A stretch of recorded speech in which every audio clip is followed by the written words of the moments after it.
Hello. आज हम हिंदी पुस्तक मयूरी पाठ 5 माँ कहे एक कहानी के प्रश्नों के उत्तर देखेंगे। तो पहला जो हमारे प्रश्न है वो है बहुविकल्पीय, यानी हमें उसमें से सही जो आंसर है उसको टिक करना है। तो पहले लिखा है इस कविता में किन के बीच बातचीत हो रही है। तो किन के बीच बातचीत हो रही है? राहुल और यशोधरा और राहुल के बीच। दूसरा लिखा है राहुल अपनी माता से किस बात की हट करता है। तो राहुल अपनी माता से कहानी सुनने की हट करता है। तीर से घायल होकर कौन गिरा था? तीर से घायल होकर एक हंस गिरा था। तो आंसर आएगा एक हंस। आगे लघुत्तरीय प्रश्न में लिखा है यशोधरा ने राहुल को कौन सी कहानी सुनाई। तो उसका आंसर है यशोधरा ने राहुल को उनके पिता सिद्धार्थ की दयाशील होने की कहानी सुनाई। ठीक है, कौन सी कहानी सुनाई? यशोधरा ने राहुल को उनके पिता सिद्धार्थ के दयाशील होने की कहानी सुनाई। आगे लिखा है राहुल के पिता कहाँ भ्रमण करते थे। आंसर है राहुल के पिता बगीचे में या उपवन में भ्रमण करते थे। तीसरा क्वेश्चन है न्याय को किसका दानी कहा गया है। तो इसका आंसर है न्याय को दया का दानी कहा गया है। किसका दानी कहा गया है? न्याय को दया का दानी कहा गया है। आगे क्वेश्चन दिया है जहाँ सिद्धार्थ भ्रमण के लिए गए वहाँ का प्राकृतिक वातावरण कैसा था। जहाँ सिद्धार्थ भ्रमण के लिए जाते थे वहाँ प्राकृतिक सुंदरता असीम थी। रंग बिरंगे फूल खिले थे, उन फूलों पर ओस की बूंदें चमक रही थी। हल्के हल्के हवा के झोंकों से सरोवर का पानी लहरा रहा था जहाँ सिद्धार्थ नित्य प्रति भ्रमण के लिए जाते थे। अगला क्वेश्चन है आर्किटेक्ट को किस बात का गर्व था।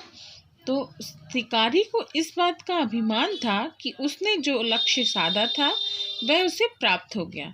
वह यह विचार करके अभिमान में था कि उसने एक कठिन कार्य किया है, एक उड़ते हुए पक्षी को निशाना बनाया है।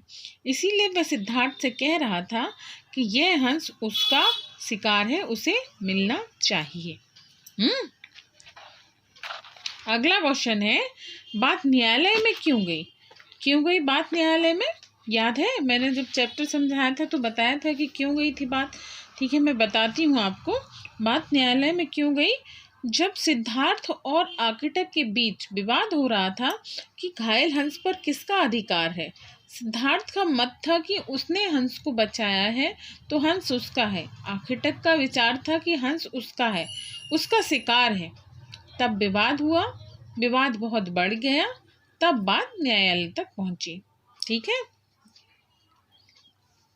आगे लिखा है इस कहानी में जीवों के प्रति राहुल का क्या दृष्टिकोण प्रकट हुआ है। तो राहुल अपने पिता की तरह ही जीवों पर दया का भाव रखते थे। जब उनकी माता ने उनके पिता के संबंध में बताया कि उनके पिता जीवों पर दया करते थे तब राहुल भी जीवों पर दया करने के लिए आतुर हुआ। इस कविता में राहुल के विचार प्रकट होते हैं कि जब कोई निरपराध जीव को मारे तो उसे बचाना ही धर्म है। न्याय यही कहता है कि असहाय प्राणियों पर दया करनी चाहिए। ठीक है, आगे लिखा है अर्थबोध का पहला लिखा है कविता की इन पंक्तियों का सप्रसंग भावार्थ लिखो। तो पहले हम लिखेंगे संदर्भ में हम लिखेंगे प्रस्तुत काव्य पंक्तियां हमारी हिंदी पाठ्य पुस्तक मयूरी के पाठ 5 माँ के एक कहानी से ली गई हैं। इसके लेखक राष्ट्रकवि मैथिली शरण गुप्त हैं। फिर प्रसंग लिखेंगे। प्रसंग में हम लिखेंगे इस कविता में न्याय और अन्याय के विषय में बताते हुए बताया गया है कि किस प्रकार अन्याय पर हमेशा न्याय की विजय होती है। ये इसका प्रसंग हो जाएगा। ठीक, अब भावार्थ देखते हैं। भावार्थ में लिखेंगे यशोधरा अपने पुत्र राहुल से कहती है कि इस प्रकार ये विवाद इतना बढ़ गया कि इसका न्याय करने के लिए न्यायालय में जाना पड़ा। सभी लोगों ने दोनों पक्षों के विचारों को सुना और अंत में निर्णय किया कि बचाने वाला बड़ा होता है और इसीलिए सिद्धार्थ को वह हंस सौंप दिया गया। ठीक है, अंत में निर्णय हुआ कि बचाने वाला बड़ा होता है और सिद्धार्थ को वह सौंप दिया गया। ठीक है, अब हम देखेंगे पद्यांश को पढ़कर प्रश्नों के उत्तर देने हैं। तो इसमें लिखा है, चौंक उन्होंने उसे उठाया, नया जन्म सा उसने पाया, इतने में आंखें टकाया, लक्ष्य सिद्धि का मानी, कोमल कठिन कहानी। तो इसका पहले का आंसर क्या है, किसने किसको उठाया? सिद्धार्थ ने हंस को उठाया। दूसरा है, नया जीवन किसने पाया? तो आंसर है हंस ने। और तीसरा है, लक्ष्य सिद्धि का मानी का अर्थ होता है जिसे अपने लक्ष्य साधना पर अभिमान हो।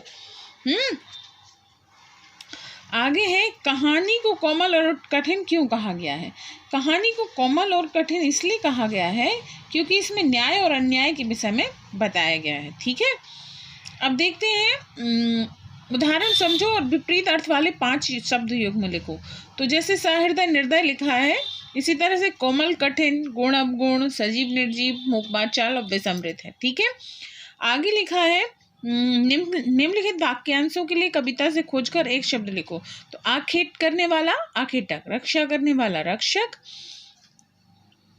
जिसमें दया ना हो वह निर्दय, जो कोई अपराध ना करे वह निरपराध, और जिसमें भय ना हो वह निर्भय।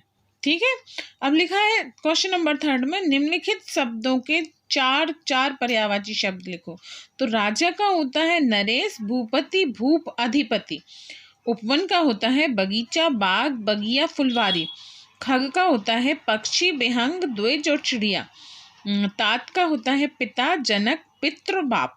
माँ का होता है माता, जननी, धात्री, अम्बा। इसके बाद क्रियात्मक में कुछ नहीं करना है, इस कविता को याद करना है और याद करके अपनी कक्षा में सुनाना है। तो इसके लिए आप लोग इस कविता को याद करेंगे और इसका एक वीडियो बनाकर मेरे नंबर पर लिंक करेंगे। ठीक है, और उसके बाद इस कविता को कहानी के रूप में लिखो, ये छोड़ देना। ठीक है, ऊपर वाला मगर जो कविता है इसको पढ़ना और पढ़कर अपना एक वीडियो बनाकर मेरे नंबर पर सेंड करना। ओके।